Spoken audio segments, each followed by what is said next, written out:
ele vai nos trazer um assunto bastante pertinente, bastante atual, que é o combate à ansiedade. Nós vivemos tempos onde as pessoas vivem bastante preocupadas com o futuro, né? Passando a eleição, parece que tem uma onda de esperança, a gente vê uma luz aí no fim do túnel, temos visto boas coisas desse futuro governo, mas mesmo assim, o nosso ritmo de vida, o ritmo de trabalho das pessoas, do nosso contexto, né, eles levam a muitas incertezas, né, incertezas quanto ao futuro, né, e que pode, de várias formas, tirar a paz das pessoas. E Jesus ele tratou sobre esse tema há quase 2000 anos atrás, e esse assunto parece tão pertinente e relevante quanto era naqueles dias. Parece que para nós hoje o assunto está totalmente, né, presente aqui, é algo que muitos de nós vivenciamos, já vivemos, ou conhecemos pessoas que enfrentam por momentos de grande preocupação, momentos de ansiedade. Então, eu convido os irmãos vamos ler juntos aqui o texto, para ver o que Jesus tem a nos dizer acerca disso em Mateus 6, dos versos 25 a 34. O texto diz assim: Por isso vos digo, não andeis ansiosos pela vossa vida, quanto ao que haveis de comer ou beber, nem pelo vosso corpo, quanto ao que haveis de vestir. Não é a vida mais do que alimento e o corpo mais do que as vestes? Observai as aves do céu. Não semeiam, não colhem, nem ajuntam em celeiros. Contudo, vosso Pai Celeste as sustenta.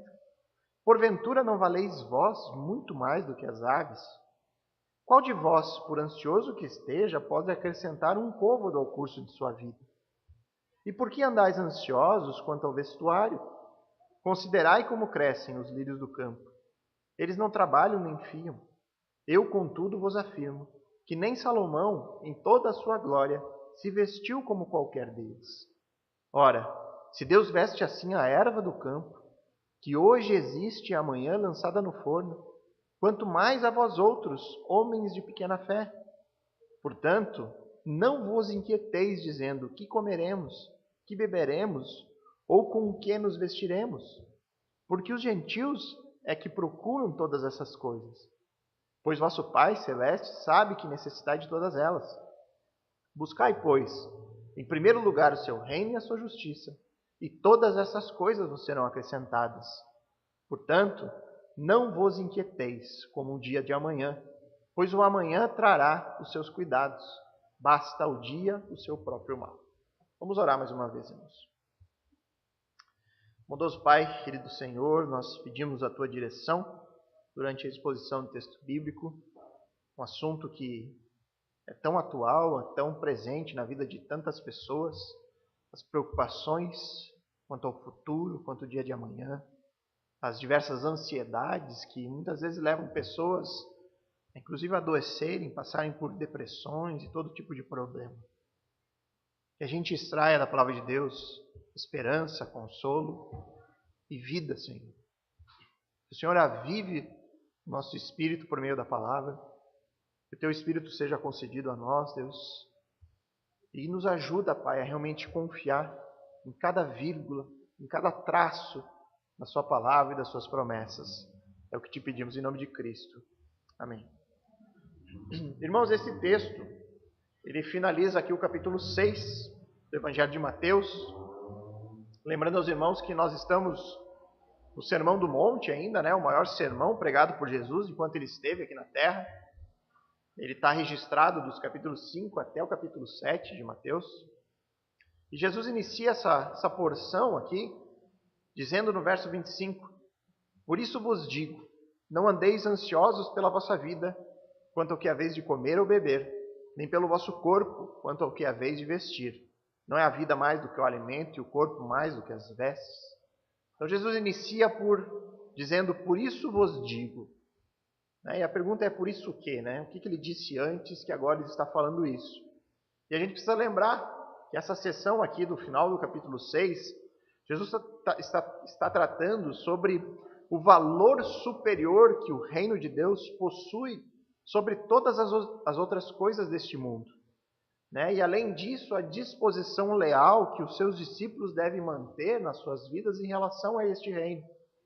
Jesus ele iniciou esse bloco de ensino aqui usando 3 metáforas, 3 figuras de linguagem para ressaltar o valor infinitamente, incomparavelmente maior do reino de Deus em relação a qualquer coisa deste mundo. As metáforas que ele usou foi a dos 2 tesouros, a da luz e das trevas e a dos 2 senhores.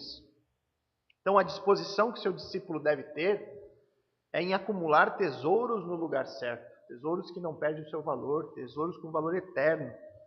A função do discípulo é guiar a sua vida na luz da palavra de Deus, ser obediente a ela.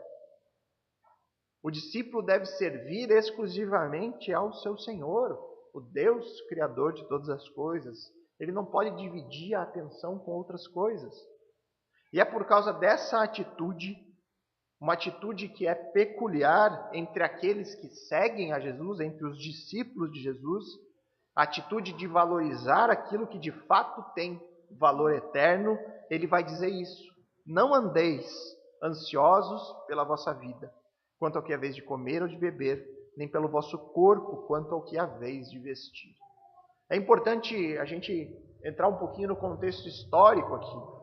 A maioria das pessoas desse tempo de Jesus aqui, elas possuíam poucas necessidades básicas. O que as pessoas buscavam para as suas vidas naquele tempo? Era basicamente comida, roupa e um lugar para morar, uma moradia. Essas eram as necessidades básicas do povo daquele tempo. E talvez alguém diga, mas pastora, hoje em dia continua assim, continua sendo essas necessidades básicas. Comida, vestimento e moradia.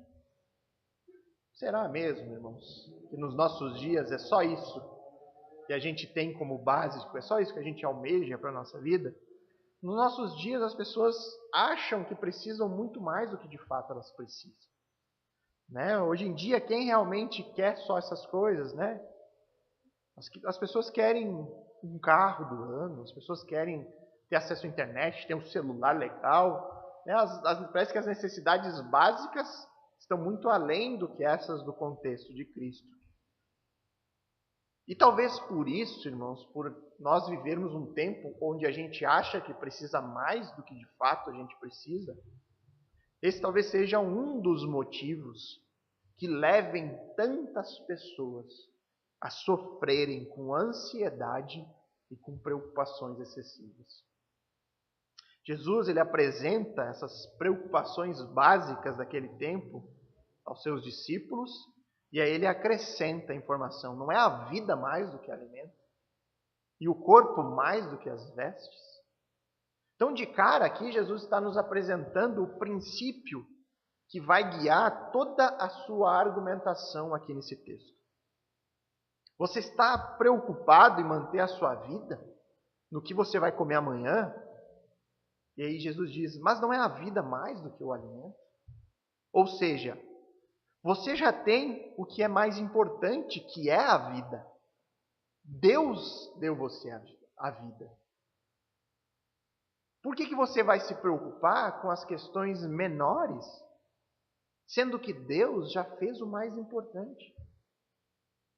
Se Deus lhe concede o mais difícil, que é ter vida, Jesus está dizendo, certamente Ele vai prover o resto. Por que você se preocupa com o que vai vestir? Não é o corpo mais do que as vestes? É a mesma coisa, Deus está dizendo, Deus lhe providenciou o corpo. E certamente Ele vai providenciar cobertura para esse corpo. E o restante do texto, Jesus ele vai trabalhar esse princípio. Será que as coisas menores, menos importantes, será que essas coisas não podem estar nos distraindo daquilo que realmente é o mais importante? E aí eu pergunto para você agora, qual é a sua grande preocupação? O que lhe deixa ansioso? Você está preocupado com sua vida? Os versos 26 e 27. Observai as aves do céu. Não semeiam, não colhem, nem ajuntam em celeiros. Contudo, vosso Pai Celeste a sustenta. Porventura não valei vós muito mais do que as aves? Qual de vós, por ansioso que esteja, pode acrescentar um côvado ao curso da sua vida? Então, como nós já vimos na introdução, Jesus ele apresenta duas preocupações principais das pessoas de acordo com o contexto da sua época. A preocupação com a vida e com o corpo. Para nos mantermos vivos, existe algo que é essencial, que é comer e beber.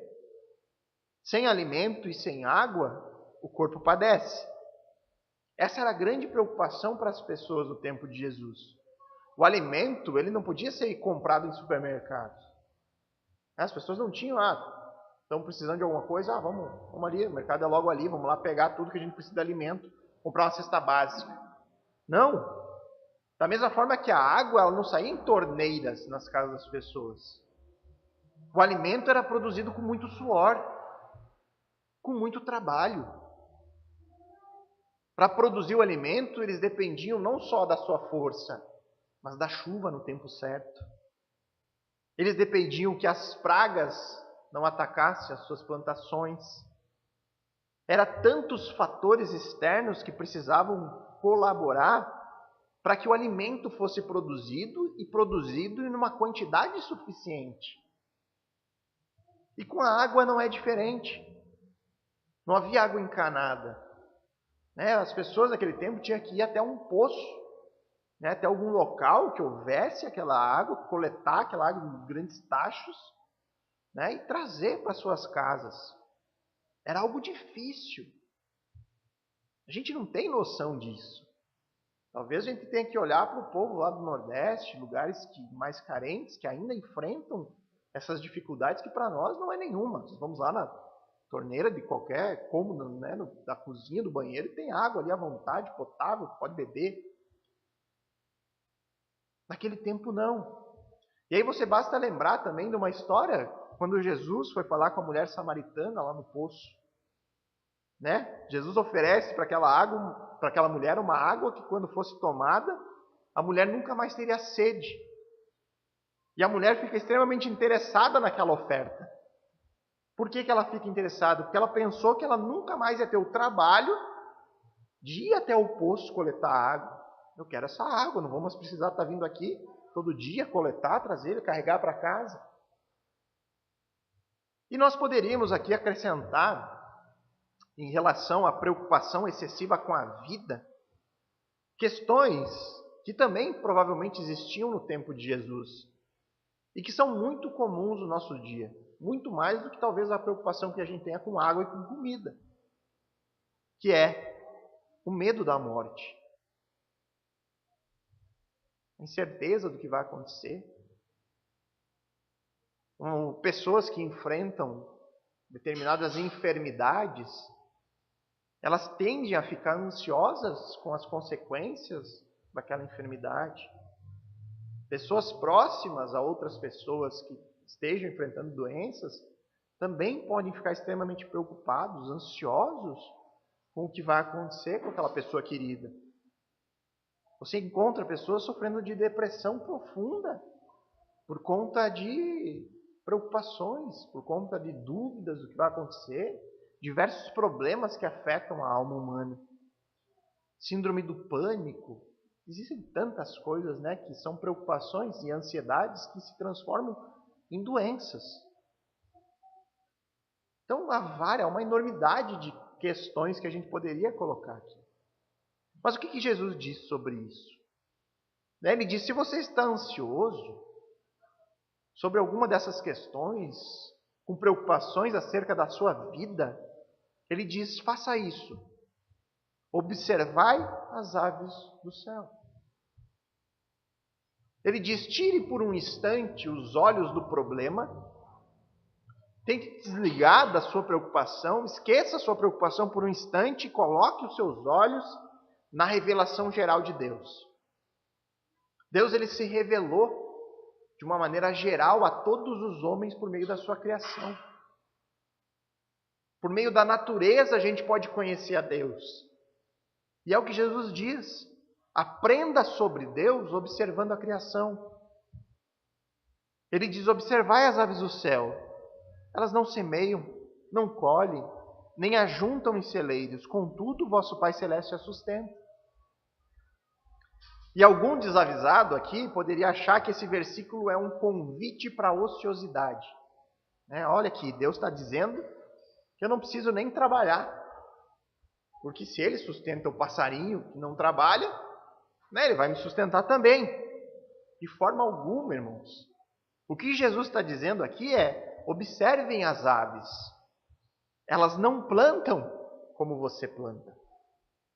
Elas não ceifam como você ceifa. Elas não armazenam as suas colheitas como vocês fazem. Mas mesmo assim, Deus providencia para elas o sustento diário. E mesmo na providência do sustento dos pássaros, o trabalho, ele não deixa de estar envolvido. Você já viu alguma vez um passarinho parado no galho com a boca aberta para cima? Esperando que Deus derrube o alimento? Não. Você observa um passarinho, você vai ver, ele está toda hora no chão, está voando, está trabalhando, está fazendo seu ninho. Então não é assim. Deus não está nos dizendo aqui, não faça nada porque eu vou sustentar você. Não. No fim, é Deus quem providencia. Mas Ele providencia por meio do trabalho. O ponto fundamental aqui está na parte final do verso 26. Porventura, não valei vós muito mais do que as aves? Jesus está demonstrando aqui uma diferença de valor. Uma diferença de valor que deve nos conduzir até a confiança. É isso que deve nos levar a confiar em Deus. Deus executa a sua providência por meio do trabalho. Isso é fato. Agora a advertência é que a gente não pode viver preocupado. A gente não pode viver ansioso por conta de dúvidas sobre: será que nós vamos ter o que comer, o que beber no próximo mês? Será que as nossas contas serão pagas? Será que nós não vamos passar fome? Será que nós não vamos perder o nosso emprego? Deus está dizendo, confie em mim. Ele está dizendo, olhe para a natureza. Veja como eu sustento os animais. Veja como eles têm comida, têm bebida. E depois de observar, confie nas minhas palavras. Vocês são muito mais valiosos do que os pássaros. E se eu providencio para eles, quanto mais eu vou providenciar a vocês. Continue trabalhando. Continue batalhando. Continue correndo atrás. Mas não se preocupe. Não fique ansioso. Confie. Porque o nosso Deus é Jeová Jireh, o Deus provedor. No verso 27 ele diz, qual de vós, por ansioso que esteja, pode acrescentar um côvado ao curso da sua vida? Ou como traz a NVT, qual de vocês, por mais preocupado que esteja, pode acrescentar ao menos uma hora à sua vida? A ideia, irmãos, aqui, é que a preocupação, o estar ansioso, não acrescenta nada para a nossa vida. Estar preocupado com a sua vida, com o dia de amanhã, não lhe acrescentará absolutamente nada. Pelo contrário, a preocupação excessiva, que se transforma em ansiedade, ela só traz problemas. Você pode ficar doente por conta disso, mas certamente você não viverá mais por estar ansioso. Portanto, em suma, Jesus está ensinando, olhem para a natureza, olhem para os animais, olhem para os pássaros. Eles não se preocupam com o dia de amanhã. Eles não se preocupam em plantar, em colher, em armazenar. Eles saem atrás do seu alimento dia após dia. E Deus providencia para ele, dia após dia, o que comer e o que beber. Aqui a gente pode acrescentar outro versículo de Mateus, no capítulo 10, versos 29 e 31. Ele diz assim: quanto custam 2 pardais? Uma moeda de cobre? No entanto, nenhum deles cai no chão sem o conhecimento do seu Pai. Portanto, não tenham medo. Vocês são muito mais valiosos que um bando inteiro de pardais. Portanto, não se preocupe. Não perca a sua paz fazendo planos para o futuro. Não fique ansioso tentando fazer provisões pensando que amanhã pode faltar comida na sua mesa. Se preocupe com o sustento do seu dia a dia. Agindo assim, chegando ao fim do dia, você não vai perder o seu sono pensando em como conseguirá o sustento do outro mês. Você terá uma atitude oposta. Você vai louvar a Deus por ter tido o sustento daquele dia. E muitas vezes, irmãos, a preocupação com o amanhã ocorre porque você deseja muito mais do que apenas as suas necessidades fundamentais.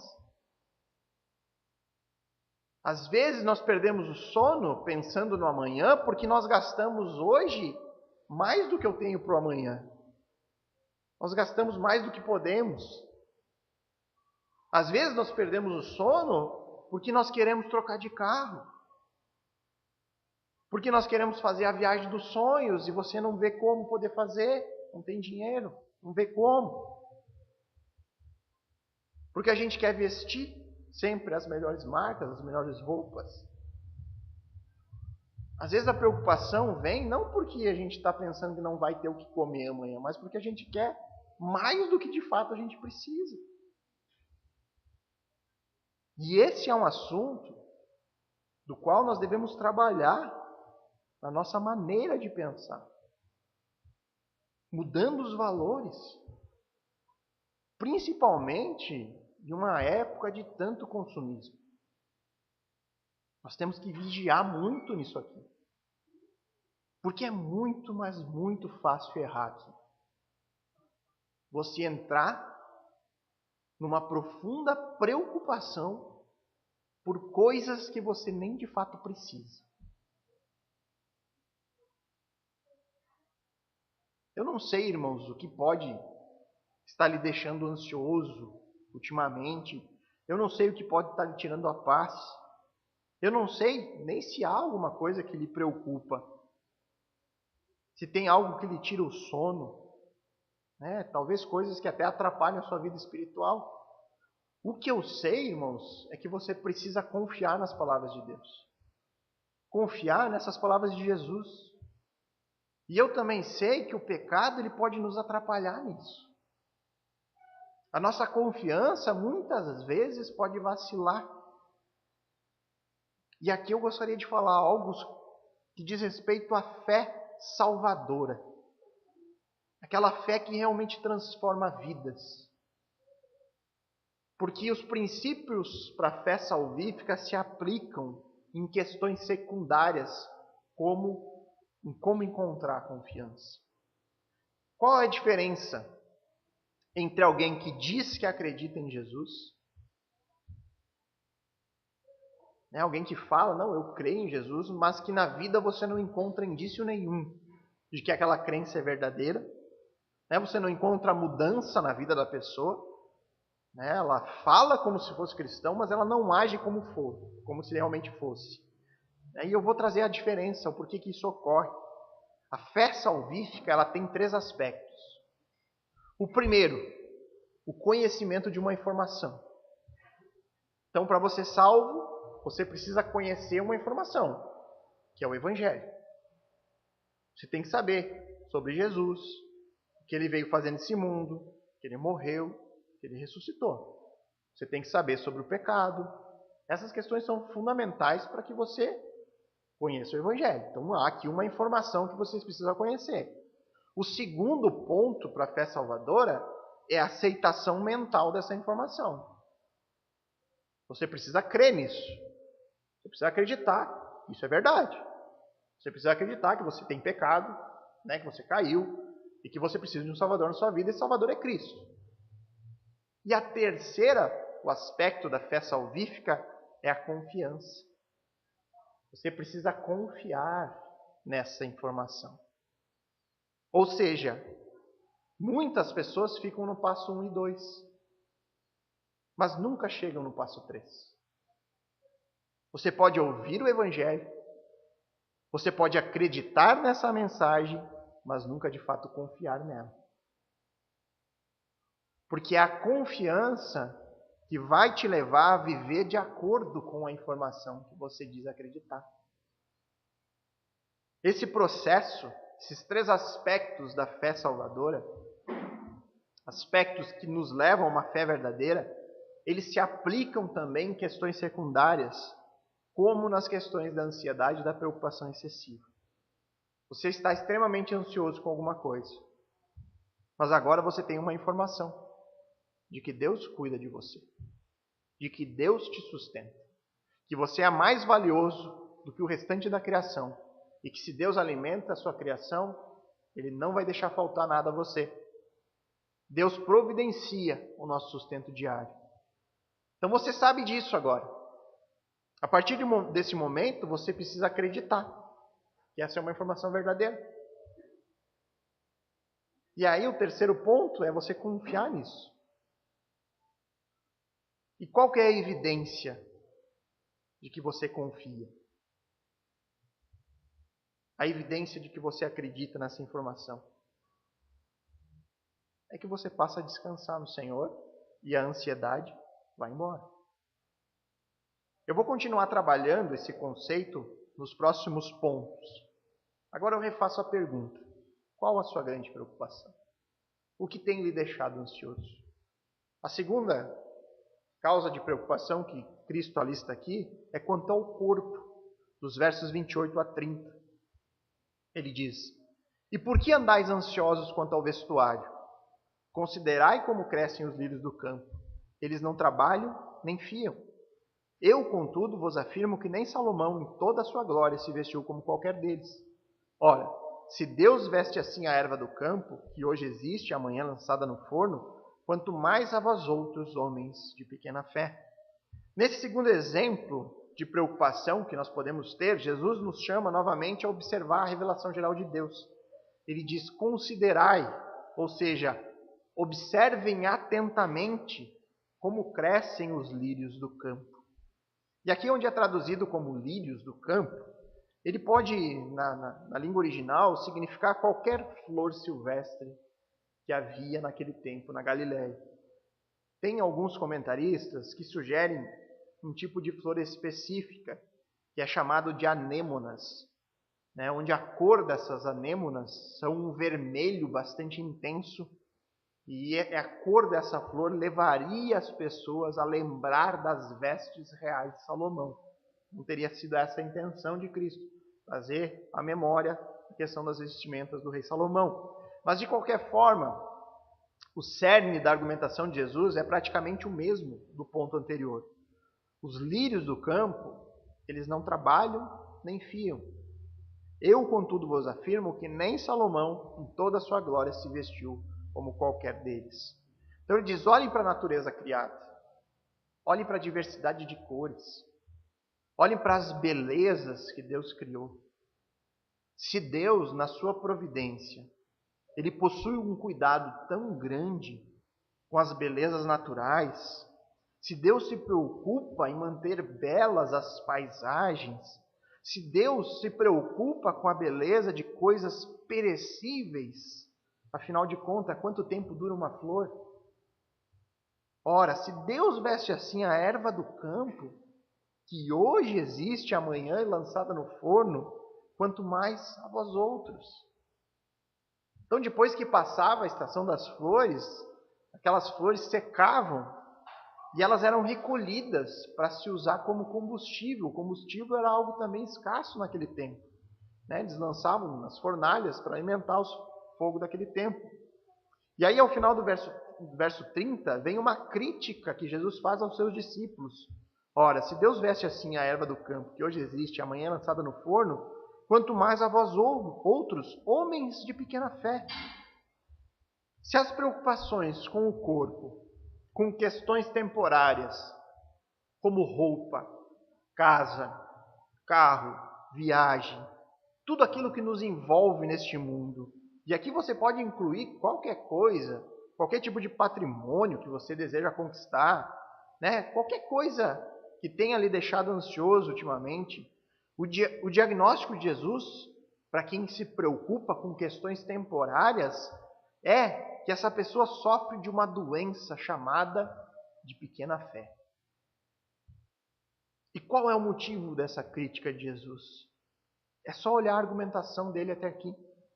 O crente, o que crê, o que segue a Cristo, ele deve observar as flores do campo. E essa observação leva o crente a concluir que se Deus age por meio da sua providência graciosa, até mesmo com as flores, que possuem uma tão curta duração, certamente Deus providenciará para os seus filhos, que possuem uma duração que é eterna. Além disso, essa observação da beleza, pelo qual Deus providencia para a natureza criada, leva os crentes a ter a certeza que Deus providenciará sempre o melhor para os seus filhos, já que os seus filhos são o grande alvo do seu imenso amor. E aqui nós passamos pelos 3 aspectos novamente da fé salvífica. Nós temos o conhecimento de uma informação. Qual é? A informação da providência de Deus. Jesus, sendo o próprio Deus, nos revela e nos convoca a observar na prática essa providência por meio da imensa diversidade de cores e de beleza na natureza. E com base nessa informação, nós podemos crer ou não nisso. Você pode acreditar, né? Realmente, olha só, a beleza da criação, das flores. É isso mesmo, se Deus tem um cuidado com isso que é secundário, que é tão passageiro, quanto mais comigo, que sou um filho, do qual eu sou o alvo do seu amor. Cristo na cruz morreu por mim. Se Deus cuida dessas coisas tão pequenas, quanto mais de mim. Ou nós podemos negar isso, dizer, não, eu não creio nisso, eu acho um absurdo, eu não creio na Bíblia, essa comparação não tem sentido nenhum. E mesmo se a gente acredita na informação, tem um terceiro passo, que é a confiança.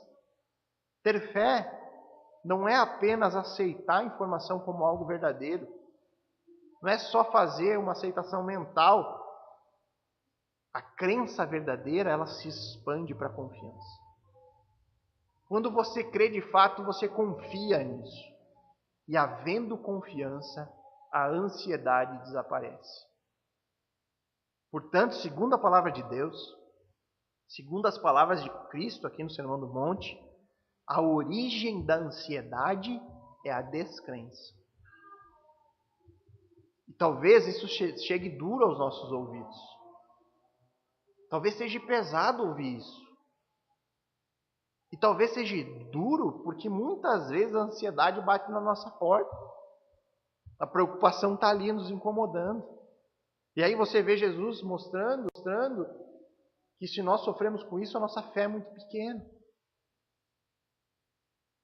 E talvez as preocupações sejam constantes na nossa vida, de uma forma que afete até a nossa vida espiritual, o nosso relacionamento com o próprio Deus. Mas é isso que a palavra nos ensina. O texto é muito claro nesse sentido. Se nós chegarmos a qualquer outra conclusão que não seja essa, de que a ansiedade é de fato descrença, se a gente chegar a outra conclusão, que seja usando a palavra, não aquilo que nós achamos. Caso contrário, que isso sirva para que a gente reflita sobre a nossa fé. E outra vez eu vou fazer uma observação para não ter confusão. Nós podemos estar ansiosos. Nós podemos estar preocupados com qualquer uma dessas coisas que eu já citei aqui. Nós podemos ser pessoas de pequena fé, conforme Jesus criticou seus discípulos. Isso não necessariamente significa que você não seja uma pessoa salva. Isso não significa que você não é um eleito de Deus. Nós não podemos confundir as coisas. A salvação vem por meio de uma informação, de uma aceitação e uma confiança no Evangelho. Nas boas novas de salvação que existem em Jesus Cristo, na sua vida, morte e ressurreição. E eu vou dar um exemplo aqui para ajudar na compreensão. Lembram de Pedro andando sobre as águas até Jesus? Mateus ele vai narrar esse episódio no capítulo 14 aqui do seu Evangelho. Ele conta lá que os discípulos estão num barco, o barco está sendo agitado por fortes ventos, fortes ondas, e aí Jesus vem até eles andando sobre as águas, e os discípulos olham para Jesus e se assustam, se apavoram, acham que é um fantasma, e Jesus diz, não temam, sou eu, sou Jesus, o Cristo. E aí Pedro ainda desconfia daquela informação e diz, não, mas se é mesmo Jesus, então permita que eu vá até o Senhor andando sobre as águas. E Jesus autoriza ele, venha então, E Pedro sai na sua caminhada até Jesus. Mas no meio do caminho ali ele começa a observar o vento, as ondas. Ele começa a se apavorar e ficar aterrorizado com a situação e começa a afundar. E no afundar ele começa a gritar, Senhor, salva-me. E aí vem Jesus e pega ele pelo braço, E o que Jesus disse quando ele pega Pedro pela mão? Como é pequena a sua fé. Por que duvidou? Pedro ele tinha uma informação. Sou eu, Jesus, vem até mim. Pedro ele aceitou mentalmente essa informação e ele saiu caminhando sobre as águas. Mas em um determinado ponto, ele deixou de confiar naquilo que ele havia ouvido. E nesse momento ele passou a afundar. Pedro não era um salvo por conta disso? Pedro perdeu a salvação naquele momento? Vamos dizer que Pedro era um desviado, Eu vou voltar para a conferência, assistir de novo. O crente, irmãos, ele precisa lutar diariamente contra a incredulidade. Ele precisa diariamente lutar para confiar em toda a palavra de Deus. E isso, confiar em toda a palavra de Deus, é o que faz o crente desfrutar de uma vida em paz, de uma vida sem ansiedade, sem preocupações excessivas. É essa confiança que faz com que a gente se livre de toda ansiedade. Pela terceira e última vez, qual é a sua grande preocupação? Seria com o reino de Deus? Veja os versos 31 a 33. Portanto, não vos inquieteis dizendo, que comeremos, que beberemos, ou com que nos vestiremos? Porque os gentios é que procuram todas essas coisas. Pois vosso Pai Celeste sabe que necessitai de todas elas. Buscai, pois, em primeiro lugar o seu reino e sua justiça, e todas essas coisas vos serão acrescentadas.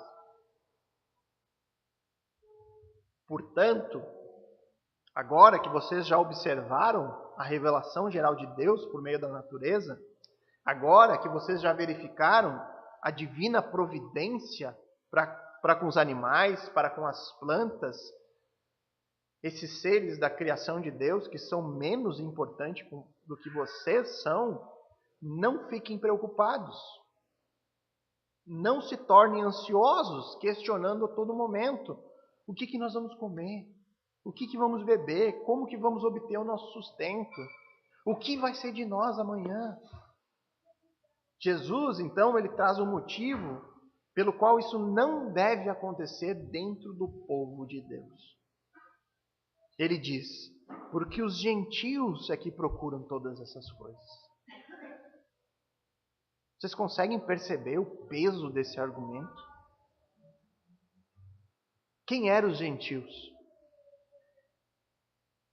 Para o judeu daquele tempo, existia dois grupos de pessoas apenas. Eram os israelitas, o povo de Deus, e o gentio, o povo que não temia a Deus. Ou seja, todo gentio, para o judeu, era um pagão. Jesus, ele está associando aqui a preocupação excessiva, a ansiedade, como sendo uma prática pagã. O povo pagão é o que faz esse tipo de questionamento. É um povo que não tem Deus, que fica se questionando: o que nós vamos comer? O que beberemos? Ou com o que nos vestiremos? Isso é paganismo segundo o próprio Senhor Jesus. E por que isso é paganismo? Porque o vosso Pai Celeste sabe que necessitais de todas elas. Somente um povo que não crê em Deus, que não confia na sua providência, age assim. Porque aquele que teme ao Senhor de maneira verdadeira, ele sabe que o seu Pai Celeste conhece todas as suas necessidades e que ele sempre vai providenciar todas elas. Aquele que não crê em Deus, esse tende a viver a sua vida em busca das coisas, em busca do sustento, do ter mais, do adquirir. A sua vida ela é marcada por estresse, o estresse da desconfiança em relação ao dia da manhã. Esse estilo de vida, muito comum desde sempre, ele ocupa a mente das pessoas de tal forma que é um obstáculo para o reino, é um obstáculo para a justiça de Deus. E por outro lado, o discípulo de Cristo, ele vive na direção oposta. O crente, ele possui a certeza da providência, a certeza do cuidado do Pai em relação às suas necessidades. E isso liberta ele das preocupações, liberta ele da ansiedade. É isso que permite que os seus olhos saiam das questões temporais, que não têm valor eterno, e sejam colocados em questões que têm valor eterno, em questões do reino. E agora Jesus apresenta a questão principal do seu ensino nesse texto. Buscai, pois, em primeiro lugar, o seu reino e a sua justiça. Todas essas coisas vos serão acrescentadas. Essa é a diferença do povo de Deus e o povo pagão. Entre o crente e o descrente. É a diferença entre o justo e o ímpio. Qual o grande objetivo do cristão? Qual o momento mais esperado por aquele que ama a Cristo? Um dia entrar no seu reino. O cristão, ele vive ansioso não pelas questões deste mundo, mas ansioso pelo dia em que ele vai entrar no reino e ele verá o seu Redentor face a face. A eternidade é o que nos move como crentes. Nós estamos ansiosos pelo retorno do nosso Redentor. O cristão, ele busca em primeiro lugar o reino. Nesse contexto, o cristão busca a justiça de Deus. No sentido do que essa justiça? No sentido de uma submissão completa à vontade do Pai. A busca pelo ingresso no reino nos leva consequentemente, automaticamente, até a obediência. E a obediência é a evidência de que nós confiamos em toda a palavra de Deus. Porque a palavra de Deus muitas vezes nos confronta nas nossas questões pessoais. A palavra de Deus muitas vezes vem dizer algo que nós não queremos ouvir. E qual que é a evidência que eu confio de que Deus sabe o melhor para mim? Obediência. Atrelado a isso vem a certeza de que todas estas coisas vos serão acrescentadas. E aqui cabe uma ressalva sobre essa parte final, porque talvez alguns desavisados olhem para esse versículo como uma promessa infalível de que todas as coisas que a própria pessoa imagina que ela precisa serão acrescentadas na sua vida. O texto diz: todas estas coisas vos serão acrescentadas. Quais são essas coisas? O que comer, o que beber e o que vestir. Deus não diz que o carro do ano vai ser acrescentado. Deus não diz que a casa dos seus sonhos será dada. Nem nada desse tipo Deus diz que vai acrescentar. Deus fala das nossas necessidades fundamentais. E de que forma Deus providencia essas necessidades fundamentais. Se nós buscarmos o reino em primeiro lugar, Deus vai mandar o maná do céu? Deus vai mandar a roupa do céu para nós? Deus vai mandar as coisas de maneira milagrosa? Não. Deus providencia isso por meio do trabalho. Essa foi a argumentação que Jesus usou aqui. Os pássaros não trabalham. Os lírios não costuram roupas. Mas vocês sim. Vocês trabalham. Vocês podem costurar suas próprias roupas. Deus providencia todas as coisas para os seus filhos. Por meio do trabalho ou por meio do trabalho de outras pessoas. O que nós podemos retirar de ensino prático daqui? Lembra que eu disse que o crente ele pode passar por um momento de ansiedade e preocupação. Mas agora Jesus acrescenta algo bastante importante. Ele diz que caso a gente viva assim, caso a gente esteja sempre preocupado e ansioso, nós devemos fazer uma análise acerca da nossa fé. Porque viver preocupado e ansioso, Jesus diz que é sinal de paganismo. Da mesma forma que o cristão peca, mas não vive em pecado. Nós podemos dizer que da mesma forma o cristão ele enfrenta momentos de turbulência, momentos de dúvida, momentos de preocupação com amanhã. Porém, o cristão não pode viver nesse estado. O cristão não permanece assim para sempre. E ele não permanece por causa da palavra de Deus. A palavra de Deus lhe traz o conhecimento sobre a providência de Deus. O cristão verdadeiro, ele crê na palavra e ele confia nela. E isso impossibilita o crente de viver em um estado de preocupação e ansiedade constante. Quando confiamos em Deus, temos todos os motivos para nos afastarmos completamente da ansiedade. Jesus diz claramente aqui, não vos inquieteis. A ansiedade e a preocupação são marcas de quem não habita no reino de Deus. São as marcas que demonstram unicamente falta de fé salvífica. Reflita por um instante nisso, irmãos. Será que na sua vida a ansiedade vive presente? Será que você tem dificuldade de confiar nisso que nós acabamos de ler? Será que você tem dificuldade de crer nessas promessas, nessas palavras de Deus? Se essa é uma realidade, peça em oração para o Senhor. Para que o Espírito de Deus lhe alcance e lhe ilumine com essas verdades. E com isso coloque em prática na sua vida tudo isso. Retirando de uma vez por toda a preocupação com essa vida aqui terrena. E que Ele coloque os seus olhos naquilo que é eterno. Qual a grande preocupação da sua vida? O que é que te deixa ansioso? A vida? O seu corpo? Ou o reino de Deus? No verso 34, Jesus conclui: portanto, não vos inquieteis com o dia de amanhã, pois o amanhã trará os seus cuidados. Basta ao dia o seu próprio mal. Com base em tudo o que Jesus ensinou, ele chega na sua conclusão. Portanto, por causa do que eu acabei de dizer, não se preocupe com o dia de amanhã, porque o amanhã trará suas próprias dificuldades.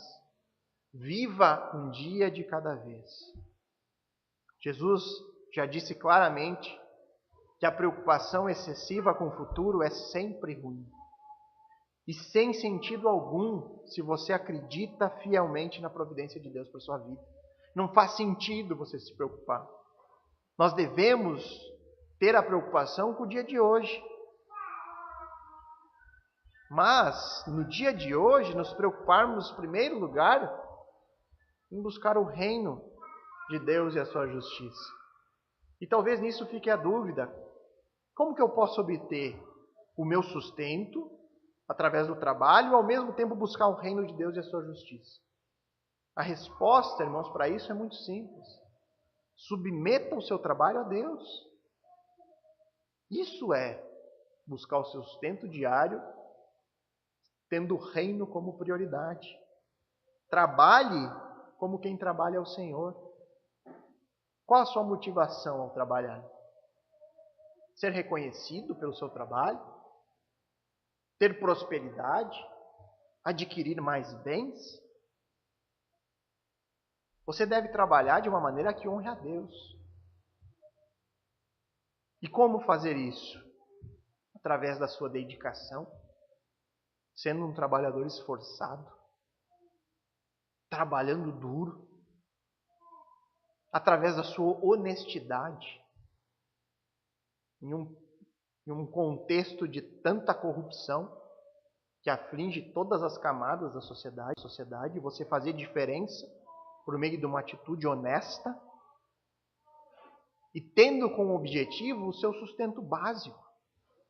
Eu trabalho pelo meu sustento diário.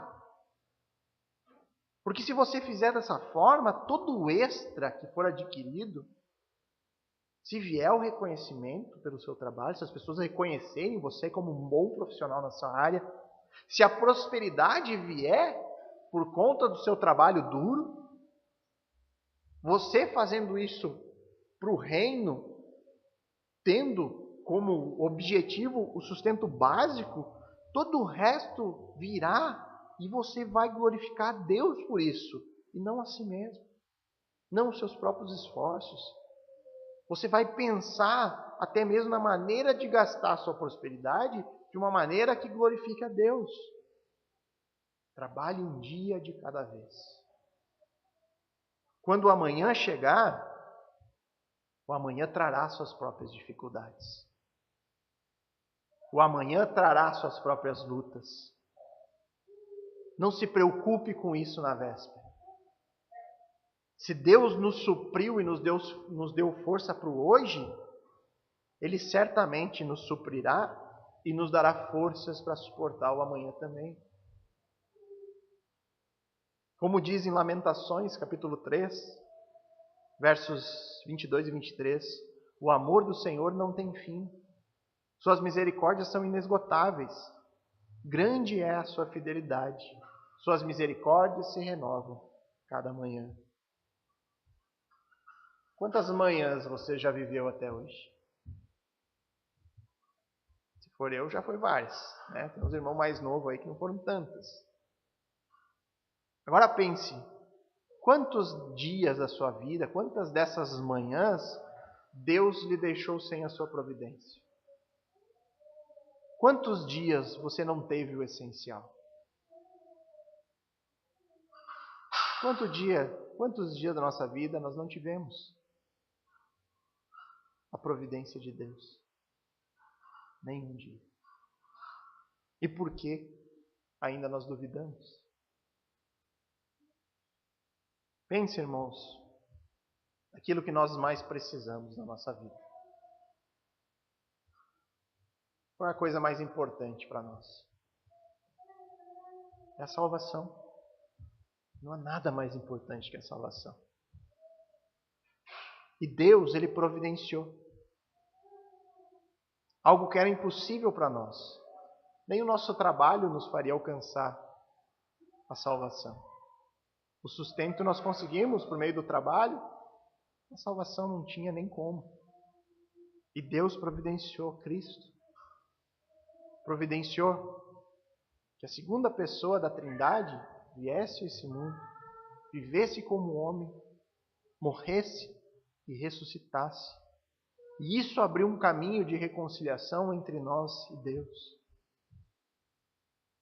E ainda mais, Deus nos dá, além disso, o presente maravilhoso, um prêmio da vida eterna e recompensas ainda para aqueles que trabalharem a seu favor neste mundo.